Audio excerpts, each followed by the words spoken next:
Let's talk about it. Bring in economic strategist Francis Newton, economist and Newsmax contributor John Jordan, and the host of the Progressive podcast, Chris Hahn.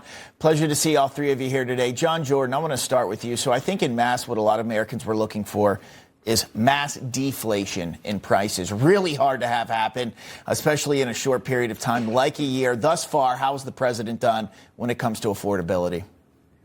Well, you can't have deflation without economic turmoil. What you want is real wages to grow faster than inflation, and that's happening, but it takes a while to catch up where Americans feel it.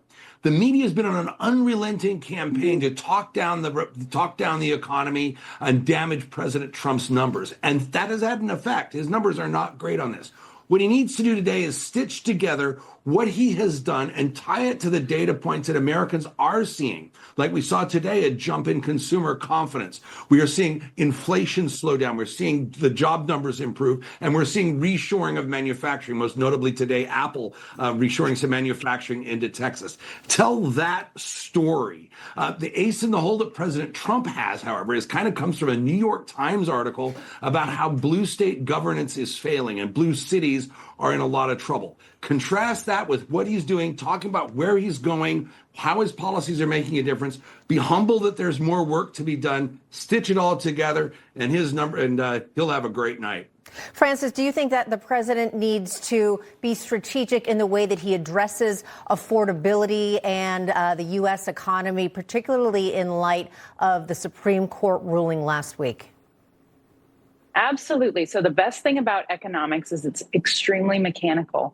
And I have turned the coldest hearts about Trump warm when I have explained what he is trying to do to the GDP calculation in the states. Anybody can Google the expenditure calculation, right? So if you want to take down government spending, in order for growth to remain high, you're going to have to up it someplace else. And obviously, the biggest place he's tried to do that is with trade.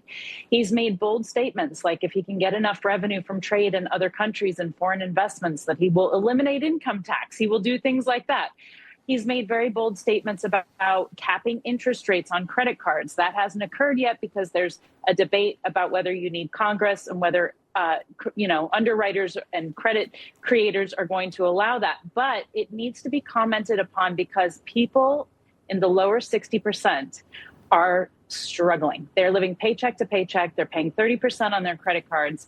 And that's the biggest thing to address because that's such a huge swath of the population.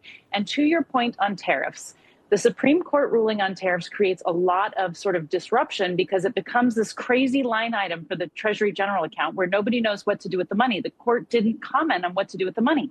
But again, he's going to fill that tariff revenue in someplace else. But the bigger picture is he's trying to keep the United States globally competitive. We have 26% of the GDP. China has 17%. With this recalculation of GDP, he will be a hero or a zero, but just explaining that to the American people. Totally agree. There are a lot of people struggling, Chris. Under Joe Biden, groceries, we always talk about that in whole. They went up 22% during his term in office, Joe Biden, Kamala Harris. How much of President Trump's speech do you think, though, he should look back and reflect on what he inherited from Democrats, or does he just talk about what he's been able to accomplish over the course of the last year? I have no doubt that he will spend at least 40% of this speech bashing the prior administration. Whether or not he should do that, I would say he probably shouldn't, because people are tired of hearing that from him. What they want to hear is his solution to their problems. Talking about GDP growth, talking about the stock market, saying that everything's great. That is not going to work. In fact, it didn't work for Joe Biden when he tried to do that. There are some things in the economic numbers that most presidents would point to and be proud of, but the average American feels what they feel.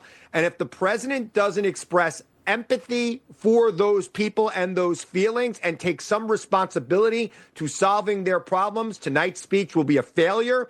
And more Republicans in the House, particularly the vulnerable ones, and in the Senate, the vulnerable ones, will be running away from the president over the next couple of months. John, want to get your thoughts about, of course, the gold medal winning U.S. men's hockey team who are flying on Air Force One to the State of the Union tonight. But also, we know that the gold winning women's U.S. hockey team declined the invitation, talking about scheduling issues, about getting back to school. Your reaction on both of those responses to the president's invitation? Well, there's no class at all in declining an invitation to the White House win the gold medal. For the president tonight, focus on the positive. Take the win. Talk about the 46 years since the Miracle on Ice in New York when we beat the Soviets, and talk about how America is winning again and the direction we're going. Reshoring of manufacturing. That the Olympic team is a metaphor for where the country is, what his vision for the country is, and what his policies are going to do for us.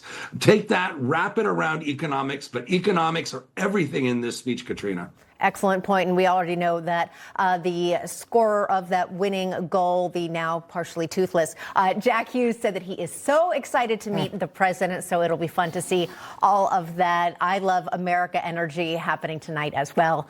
John, Chris, Francis, thanks so much for joining us. Thanks for having me.